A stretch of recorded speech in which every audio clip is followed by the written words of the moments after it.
All right, we're going to cover the Lord of Cinder today from Dark Souls, and I had other videos, but I messed it up. But we're going to go ahead and we're going to grab ourselves some matte black, and I've already put some on my brush here and watered it down, looking pretty good for the flow. And I want to cover inside of his visor, his sword,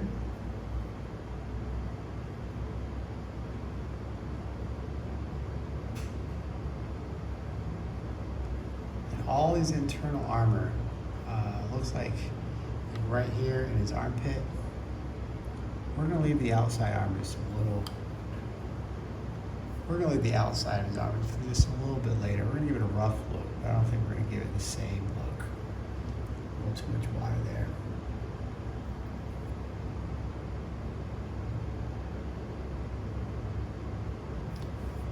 All right, now I'm going to grab my contrast black from Citadel, hit it on my brush, and I've got all the parts black that I want. I'm going to start hitting up the base because I want it to be a dark base, and I'm thinking I'm going to hit it with this contrast, and then I'm just going to highlight it up. But all these cracks in here, we're going to paint that up to look like lava. We're going to wait until we get all the swords and stuff done. All right, now that I got the base all done, I'm letting that dry. We're gonna work on it later, so it's not gonna be a big deal. I got some necromantic cloak, and I'm gonna get all the armor.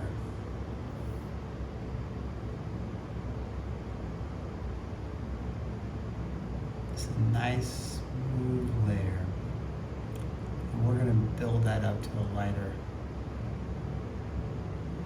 highlight. But I just want to get all the basing done. All right, now I got the dark tone. It's just a black wash, and I'm going over all the armor bits that we just went over, including the black bits. And it's mostly because a lot of little details in here, and I tend to miss things. I'm gonna go back over once this is dry, the necromantic code again. I don't think I need to do it for the under armor. And like I said, it's really just more for me to see the detail. And anywhere I see it pulling, like it's pulling down here, I'm just going to work its way up. Put it somewhere else, just so it doesn't pull. I just want to highlight the details. And now that the wash is done, we're going to go back over with our gray. Because if you notice, like this leg, it may be hard in the video because it's so small. It's not really uniform. Like this one I repainted already, it's uniformed. We want to go over all of them except the very deepest crevices. So like maybe like that little sliver right here, this little sliver right below his knee, leave that open.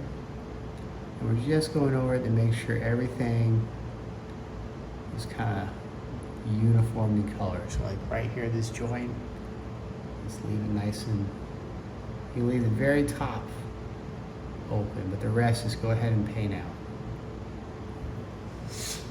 All right, now that you've gotten that, everything should be unified. We're gonna grab a dungeon gray. We've mixed it with our previous color. And now we're gonna try to get all the highlighted areas and leave the very recesses. So like for example, right here in his armor, we wanna get this top part. But this little line right here where his armor is, just leave the thinnest hair.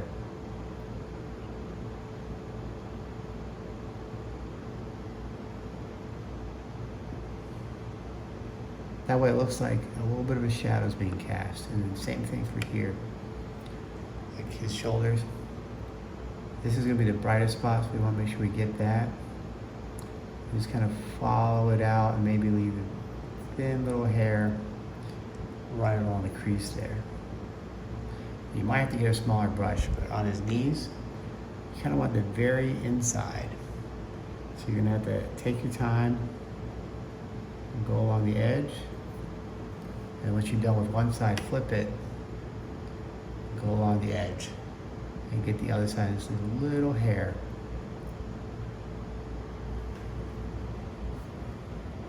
All right, so I've already started a little bit, but I left this part empty. So we put another set of Dungeon Gray in there, so it should be a little bit lighter. So you can kind of see the effects it's already having there. And we're gonna do the same thing. So these small areas, just make sure you're just right inside where it was before. And then for down here on the larger surfaces, we're gonna try to glaze it a little bit. So you're just gonna pick out a spot and maybe half the size of what you want, or maybe 3/4 the size. And once you're done with the whole model, you're gonna get your brush. Get your brush so it's kind of faint, right? And you're just gonna work it up. So I've already started back here, like this half is there. And I'm gonna start kind of down the recess. I'm gonna work my way up into it because that's where the paint's gonna pull. It's gonna dry pretty quick. And the next time I just wanna be a little bit closer than I was before. And you're gonna repeat and you're gonna get a gradual transition. So always make sure there's still a little bit of paint there.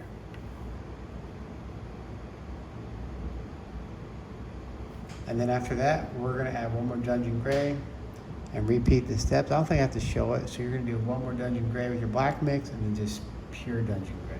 And it should be looking all right. So I grabbed some Spaceship Interior and I wanted to just the highlights or where the light's really bright. So like on his knee here, I'm gonna go right in the middle. Right, and it's getting smaller.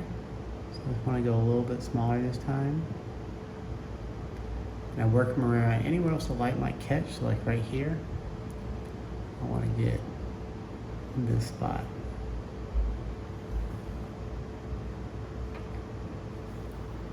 Maybe the top of his helmet.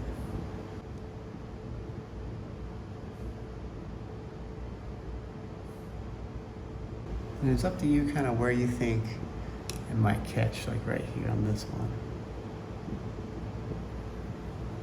And then once we're done with that, we're gonna get the base knocked out. All right, should be looking pretty good. So next we're gonna do the base. I've already used all the colors I need for it. I have my wet palette. I'm simply gonna water it up. And I'm gonna realize that I didn't clean it last time and fix it. All right, now that I've cleaned it, I've dipped it in our earlier solution of Dungeon Gray. You can just use a Dungeon. You can see how I'm stippling it. So I'm gonna do the same thing for the whole base with all these inner cracks. We're gonna make it look like lava, and I want to make it look like ash because that's kind of what it looks like in the game. So I want about 90% of this whole base. I want about 90% of this whole base to have this little stippling. Now we're just moving up to the next level, right? So we're just doing the same thing. We're just doing the same thing. Well, if that was 90%, we want to drop this to, I don't know, maybe like 70, 60% of a rock. Right, as we just kind of jab it in there. Now that that's done, we're going to move to our light gray that we used earlier, which was what, ash gray? I think it was ash gray. And we want like maybe 40%. It's okay if it blobs up a little bit. And now the last little bit is going to be a highlight color. Because like I said, I want it to be nice ash. Right, so this is going to be maybe like 20%. Oops, that's way too much.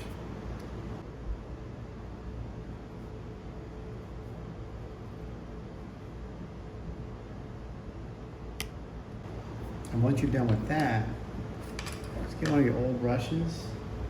Get one of my old brushes here, and I'm just going to go along, just like very lightly dry brush these little edges. Alright, so that base is looking pretty good. We're going to fix it later when we do the molten lava. So now I got some gunmetal, and I've just taken it, I just dried it off as much as possible. We're going to slightly dry brush. And it's better to be a little bit overcautious how much you dry brush.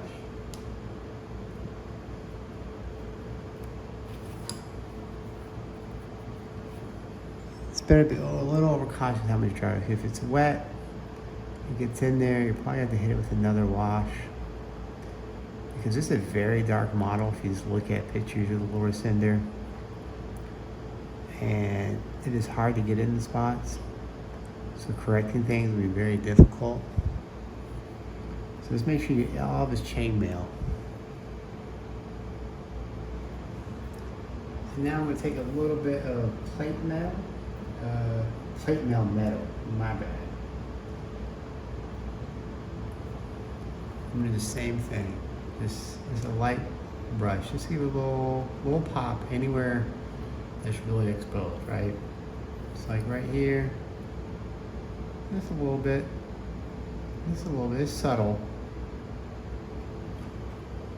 And that's all done. I grabbed some dark sky, which is a real dark blue, and it's running pretty good. I know in the picture that this is like a brown, but I'm gonna do this in the brown. I think of the scarf and like a dark gold or remnants of his cape. I just want this to be good. I'm gonna use the detail brush for the edges because I don't want to get it anywhere I was before. And then once I feel confident I've gotten through all that, I'll get a larger brush and knock this part out. For me, it's a very watery paint, so I'll probably do maybe 3 layers. And then because my blue is watery, I'm gonna go ahead and throw on the red, and I'm gonna use chaotic red.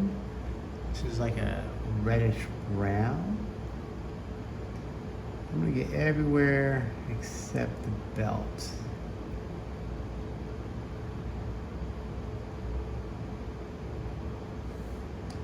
And like his scabbard here, which he has, but doesn't fit his weapon.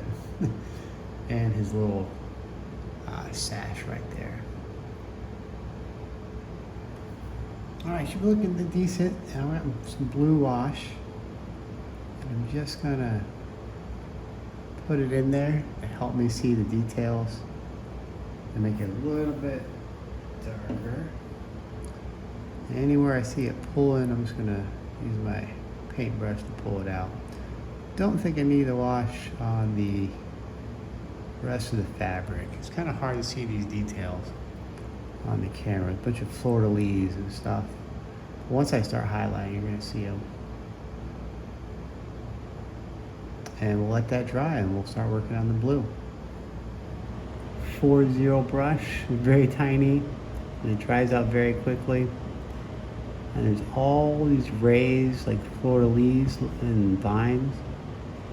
And I'm just trying to get those in these little highlights. And then I'm gonna hit it with a watered down blue wash, a blue tone like we did before, just to make this a little bit darker. All right, our little tabard should be looking okay. And I'm actually gonna do the belt now before I do the rest of this faded area. And it's gonna be, well, anyway, there's brows, there's gloves. And the reason for that is, once again, it's hard for me to see sometimes the details of the 3D printed models. So I want to hit it with the wash just so I know where things are. Because sometimes, especially with this darkness, it blurs before me. So I want to get it all. So you get the belts and his gloves. Looking at the video game, he has brown gloves on, and the straps, right? The straps that are behind his knees and inside of his arm. All right, it's all done, and now I know where his belt is. I got some crusted sore, and I'm gonna be layering. If there's anywhere out there, we're gonna layer up, and then we're gonna kind of glaze it. And it's probably best if you have a wet palette. If not, good luck to you. I guess you can do each layer and kind of work your way up. But we want to leave any of the recesses All right, any of these recesses in, and we're just gonna highlight it up. All right, I missed it. Maybe I missed it. I had the crushed stone and these higher areas there. I think I forgot to record it. So now I got some abomination gore, and I'm gonna go over the previous highlighted or layered areas, and I'm gonna immediately fuck it up. And I just want to go over inside of where I was before. We're gonna have one more layer after this where we kind of highlight, but we're gonna say that to the end. We just want to get these 3 layers up, and then we're gonna glaze it up to a nicer spot. And these are some dark colors, but I want to keep that dark theme fit with Dark Souls, so it's gonna be a little difficult to see. But once we're done with that, we're gonna fix it all up.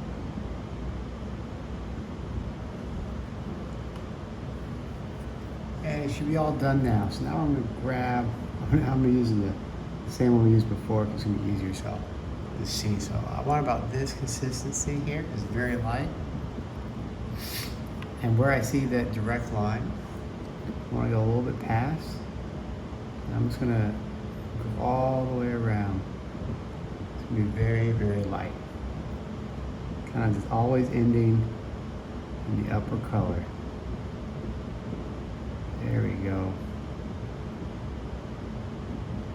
Keep going. So it's just a combination of this red color and the layer below. We just keep mixing it, and it might take you like maybe 12 passes to kind of get it. All right, we got the gradients going. I want to keep the muted tone, so I don't think I'm going to give them a highlight. And now we're going to just take some leather brown and come in here and just hit all these leather belts.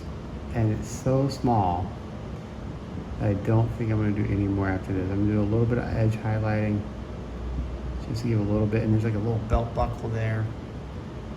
So I do my best to go around it and just leave the details open. So I got them in there. And now I'm going to grab a little bit of desert yellow. And I'm going to come in here and realize my brush is a little too big for what I want. I'm just going to give a little edge highlight and get a smaller brush. And then once we're done that, we're going to do the fun part, and we're going to make it all. And now we're going to start adding the lava effects. I went ahead and did the base because it's hard to show. And we're going to pick out anywhere we want on his armor to start glowing. And you can always just pick a spot and go. Or if you're like, man, I really don't like the way I did this area, I'm going to go ahead and make that a little glowing spot right there. So we'll just go ahead and pick that spot.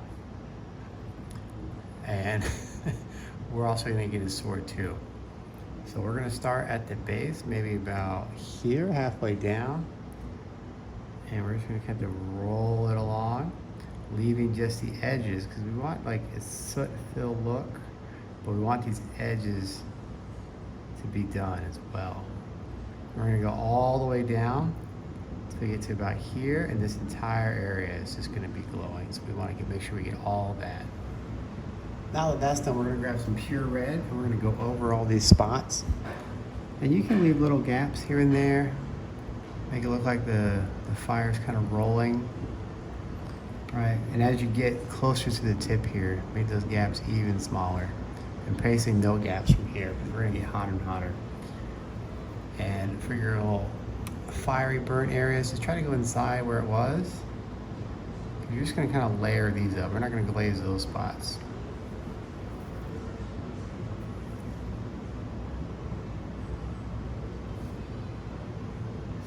Now I got a 50-50 mixture of our 2 colors. And I'm just kind of glazing on everything we worked up to here and trying to blur that line. We got to make sure we got enough in there.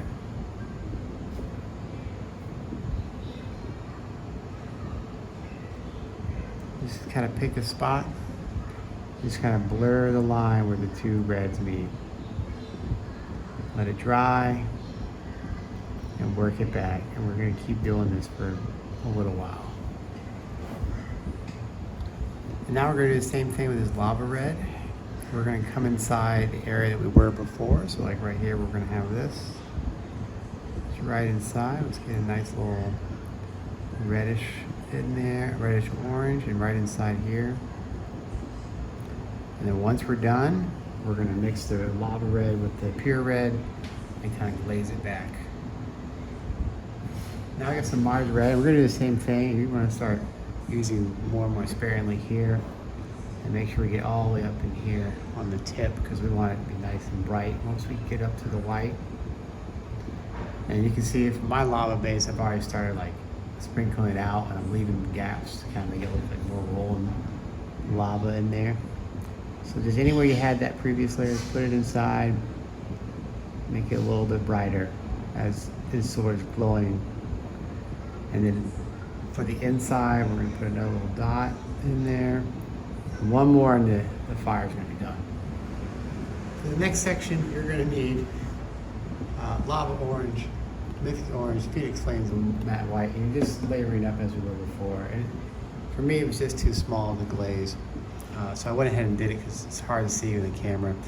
But if you look closer, you can see where you slowly integrate it up. The same thing there. And I decided I don't really like the flames on them. I like the pre-souped up mode, so I'm going to fix that. But you could just do the same thing to the parchment if you want them on fire. And that's it, and you're done.